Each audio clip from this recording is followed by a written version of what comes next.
Here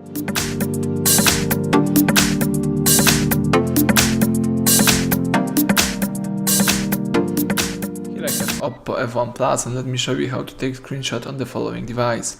So at the very beginning, let's open the screen that you want to capture. In my case, it could be simply the calendar. And if you would like to save this screen, you need to use a combination of keys, power key and volume down. Let's hold down together those two keys and let's press them simultaneously. As you can see and hear, the device just took a screenshot, so let me show you again.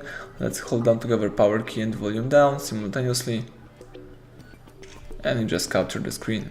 You can also use the second way of taking screenshot. Let's just swipe 3 fingers down right here. Let me show you again. Let's swipe down and you just capture the screen. If that method doesn't work on your device, you can check out your settings, and here you should find gestures and motion. Let's tap quick gestures, and here let's make sure that you've got gesture screenshot enabled. Alright, now if you would like to share, edit or delete taken screenshot, you need to open the screenshot folder. You can do it by using the Photos app right here and tap the screenshot folder. Now you can share, edit, delete or do whatever you want with these pictures. So that's it, everything went well. Thank you for watching. Please subscribe our channel, leave thumbs up under the video.